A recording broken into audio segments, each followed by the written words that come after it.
Hey, Tiger fans, Mark Fitzpatrick with Tiger Club of Kansas City. It's Tuesday, September 30th. We're at the Westport Flea Market today with the new football rider for Mizzou, Cody Goodwin. Cody, welcome, and you're doing a great job. You've only been here a month. Appreciate you, man. It's been a really fun month. Started with the border war, and now we're getting ready for SEC play. So the bye week came at a good time. Your assessment of the team so far?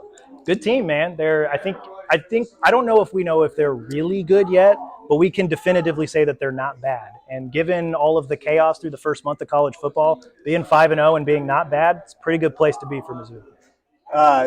Last week, UMass, there wasn't much to take from that game. You did an excellent analysis, but the win over South Carolina was huge. The win over Kansas was huge, I thought.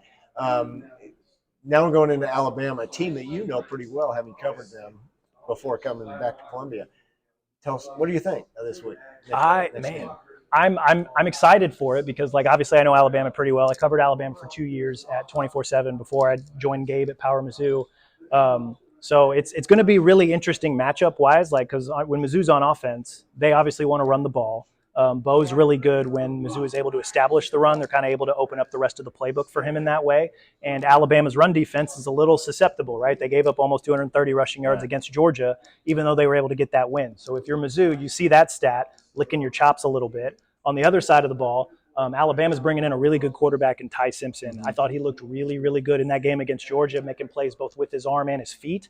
And I know Alabama has some really, really good receivers that they like with Ryan Williams, Jeremy Bernard, Isaiah Horton. They got a couple of freshmen that they're really excited about. So, how's Mizzou's secondary going to hold up? Because even, really good wins against Kansas and South Carolina, they gave up some really big passing plays in both of those games. So if I'm Alabama, I'm probably licking my chops at some route combos, and Ty's able to, if he's able to set his feet and get some good protection, there could be more big plays on the horizon for the Crimson Tide. So it's going to be a fun little back and forth chess match, I think, between those two teams. And I know Missouri fans are going to be pretty fired up because they got an undefeated team that they feel like can be pretty special this season going up against Alabama, a team that, they never beat since they've been in the SEC. So Right. It'll be a pretty fun game.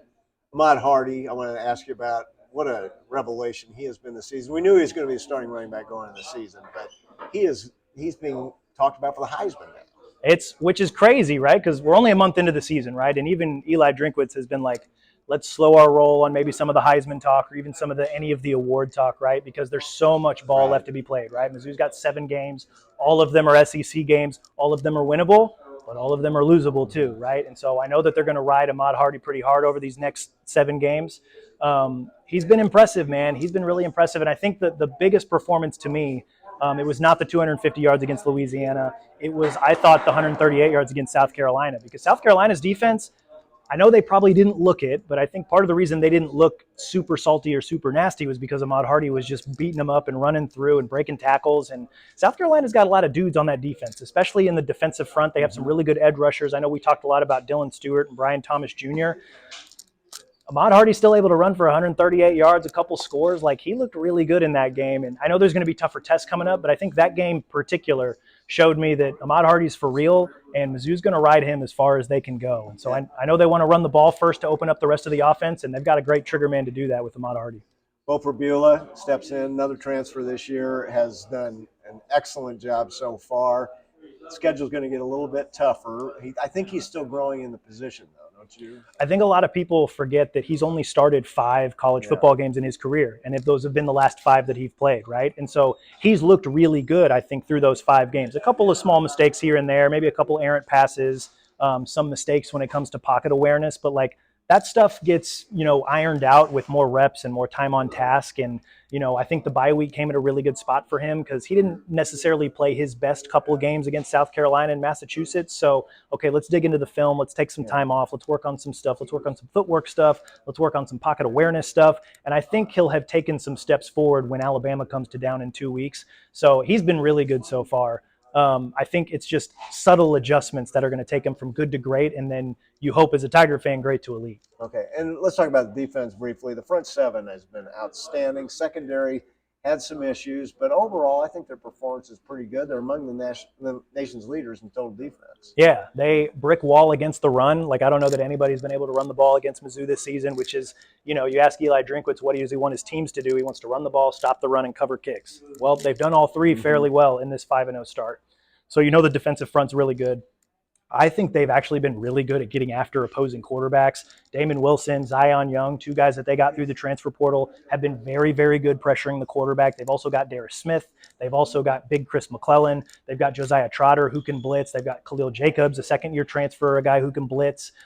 Nick Rodriguez is a guy that plays with his hair on fire when you talk about the front seven. So they do a lot of things really, really well. But you mentioned it, the secondary. Giving up some explosive plays against Kansas, giving up some explosive plays against South Carolina. Two games that I thought Mizzou played really well in, but because they give up those explosive plays, those games are a little bit closer later in the game than maybe Mizzou would like them to be. So if they can shore that up and maybe fix some of those communication issues, I think the secondary still has the potential to be pretty good, and that would kind of be the cherry on top of what's been a pretty good defensive performance so far. Talk about the kicking game. The injury to Blake Craig was significant. He was outstanding in the bowl game last year. Robbie Meyer, though, since he made that 40-yard field goal in South Carolina, he didn't have any field goal attempts against UMass, but he was nailing his extra points, which he had not been. You think he's getting the confidence we need? Absolutely. I think Robbie Meyer's gaining a lot of confidence, and I think you could see that really over the course of the last few games specifically. Like, he has really, you could kind of tell, like, some of the first kicks he made, he was maybe a little hesitant. He was a little tentative. He clanked one extra point off the upright, and it's just like, hey, like, this kicking's hard, but it's not that hard. Just kind of loosen up, right? He's got that California cool about him, and I think Drink just had a few conversations with him just to, hey, relax, go out there, take a breath, and just do what you know how to do. On his high school tape, he hit field goals from as far as 50-plus yards. So we know that the guy has a really strong leg, and I think he's finally starting to settle in a little bit. I think that 40-yard field goal to seal the deal against South Carolina was a really big deal for him, and I think his confidence is just going to continue to grow. And you're right, he didn't have any field goal attempts against UMass, but all of his extra points just looked crisp. He looked like he was confident. Like, I think he's only going to get more confident as the season goes along. All right, last question. Your prediction for the Alabama game. Great week for a bye week. They have a tough game against Vanderbilt. What do you think? I like Mizzou in that game. I think Alabama's going to be a different type of fight than what they've had so far this season. So I think it's good that Mizzou has 2 weeks to prepare for this one. I think all eyes are going to be on Alabama-Vanderbilt on Saturday. I like the path for Mizzou to win that game. A lot of ball control, a lot of Ahmad Hardy, a lot of Jamal Roberts, get the run game established, get Bo on the run, on the move, really kind of keep that Alabama defense on their heels. And then defensively, can you limit possessions? Can you get off the field on third down? Alabama went 13 of 19 on third down against Georgia. Mizzou's got one of the best third down defenses in the country. So that'll be a fun little clash of styles there, a fun little part of the chess match.